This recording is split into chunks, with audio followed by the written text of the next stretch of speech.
Let's see, 10 fingers, 10 toes, 2 legs, 1 knob. I think I'm all together, though I feel like I'm missing some hair. How can you tell? This artistic rendition of you doesn't seem to have any hair drawn on. You know what? Fair enough. Get me back home and we'll be able to figure out if I even have hair. Do you even have hair? Yes, a lot of hair actually, believe it or not.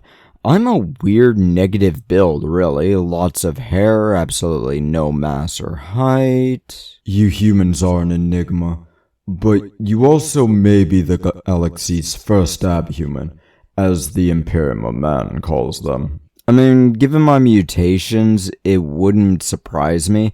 Actually, this gives me an idea for what to talk about for this Warhammer video. Oh? Well, at least you don't need to ask me. I don't really know what to talk about myself. I assume abhumans. I'll admit I am curious about how the mutations can occur, and what they could lead to. Yep, abhumans. I'm going to focus on abhumans that have models in the wargame, and I'm going to attempt to keep it alphabetical. But I'm about as consistent with that as I am tall. So, not at all. Let's see. On the table, there's the Ogrins and the Ratlings, though there are more in the lore for the Imperium. We've only got those two for the table. Then in Chaos, we have the Beastmen and the Zangors, which are an odd one that we'll get into. We'll also touch but not go too deep into the leaks of Votan, as they are technically an abhuman. So let's start with the Ogryn. Ogryn are absolutely massive abhumans with an animalistic intelligence. In fact, the Darktide playable Ogryn is only playable because of a chip in his brain that gives him some basic information and knowledge. And he's a mutated Ogryn to begin with, making him smarter. Ogryn in the Imperial Guards are usually given brute force melee weapons, making them Bulgrin, or a trigger-limited Ripper gun, which is essentially an automatic shotgun. The limiter on these guns are to prevent an Ogryn from having too much fun and running out of ammunition before the battle even starts. Ogrins are rather similar to orcs, liking noisy shit. They often view combat and battle as a game. The most intelligent of Ogryn can barely understand complex orders, but one is known for having beyond a normal Ogryn's normal basic capabilities. This one actually did tactics and even paperwork, and unfortunately he had depression. Ogrins in the Imperial of Man are a brute force giant. Their powerful builds come from a high-gravity world. Their layers of fat come from the cold of the planet. Their ability to eat everything comes from how little life was on the planet.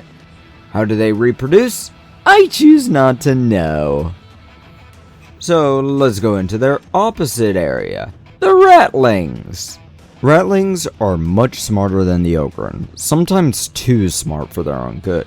They always know how to get their hands on something and always know how to get out of a sticky situation. Their small size allows them to get in, grab, and get out. And they specialize with that. Because of how their bodies work though, they often are looked at without trust. Most of the Imperium looks at them and assumes they've stolen everything. Why? Because they often assume they need to steal in order to survive. Steal, sell, thieve again. Their bodies being so tiny, that means they can't take near as many hits as even a normal human, so they're often told to keep away from the fight. Ratlings are usually given sniper rifles modified for their own small sizes. These species of abhuman originate from the world of Orn's world, one word. Their small size doesn't actually come from the world itself, as it seems that the world is remarkably similar to, quote, ancient Terra, like my time. The size and body proportions thing seems to more than likely come from an inbreeding situation. What does this mean? It means Game Workshop wanted hobbits in their sci-fi fantasy game, but couldn't call them hobbits because they didn't have the rights to the Middle-earth setting yet. Of course, these are only the Imperial models that are Abhumans. There are other Abhumans in the Imperium too, including the Felinids, but we don't have models or rules for them. So let's look at the Chaos ones too. Beastmen are a Chaos Space Marines unit, and they're a human mutant too. At least when I was first getting into the setting, it's possible they've retconned them by now, but let's look into their original idea.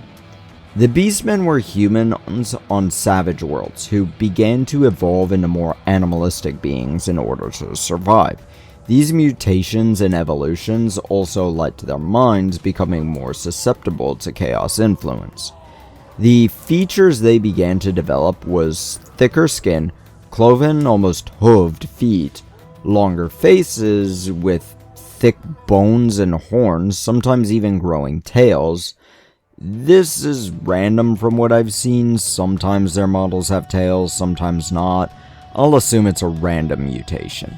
These animal-like mutations often make them lower intelligence and more likely to listen and believe.